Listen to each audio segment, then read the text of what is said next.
Hello and welcome to the Daily Forex Report for July 16th. We are looking at the US-Japanese yen pair. This pair broke through and closed below previous areas of support. We are looking for it to potentially, however, go up to 79.60 on a reversal, possibly down to 78.32.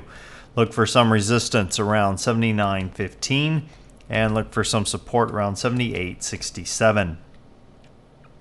Now the Euro-USD pair gapped up at the open, filled that gap, closed higher. We are looking for it to potentially go as high as 123.72, possibly as low as 121.09. Look for some resistance around 123.15 and look for some support around 121.65. Now the pound US dollar pair, this pair had a pretty long tail on it, did close higher. We are looking for it to potentially go as high as 157.48, possibly as low as 154.58. Look for some resistance around 156.60 and look for some support around 155.50. Now the US Swiss, this pair gapped down, filled that gap fairly quick, but closed lower. We are looking for it to potentially go as high on reversal up to 0.9910, possibly as low as 0.9707.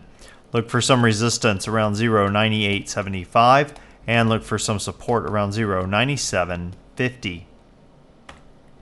Now, as far as news analysis go, tomorrow we have the consumer price index for June being released for the pound at 4:30 a.m. Eastern. Consensus on that one is that it's going to be held at 2.8%. Then a little bit later in the day at 5 a.m. Eastern, we have the German ZEW survey, economic sentiment for July being released. Consensus on that one is that it's dropped from a negative 16.9 down to a negative 20. Then at 8:30 a.m. Eastern, we have the consumer price index being released for the U.S. for June. Consensus on that is that it has dropped from 1.7% down to 1.6%. All in all, would not be negative news for the U.S. dollar if it did come out 0.1% lower. Then at 9 a.m. Eastern, we have the Bank of Canada releasing their rate decision. Consensus on that is that they're going to hold rates at 1%. Then a little bit later at 10 a.m. Eastern, we have the U.S. Fed's Bernanke delivering a monetary policy report to the Senate. Has the potential, if anything new comes out within those hearings, to move the market, but that's not till 10 a.m. Eastern, so we should be able to get a little bit of trading done prior to that time. Now, what am I looking for during this next session? Well, let's take a look at the pound US dollar pair. Let's zoom out a little ways.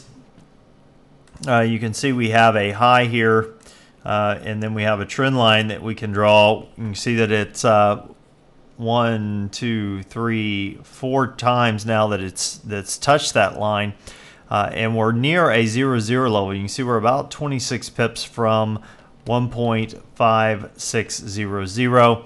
So basically what I'm looking to do is sell off of the 155.59 or 155.98, possibly down to 96 area, and then using a risk to reward of 1-to-1, putting my stop loss just a hair above. Currently that would be, that's 97, would be right above the trend line there, right around 50. Probably put the stop loss at 156.47 and then look for it to drop down about 50 pips down to the 155.50 mark or 47 mark, somewhere in there. So that's what I'm looking for during this next session, basically putting a stop loss right there, putting an entry right about there, and then looking to take that exit right around in this range. So if the market gets down to this point, I will look to sell, putting a stop loss, and then taking profit.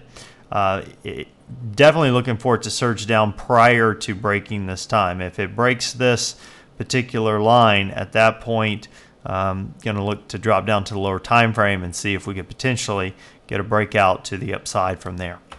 Well, I hope that helps, and until next time, this is Jason Fielder. Good trading.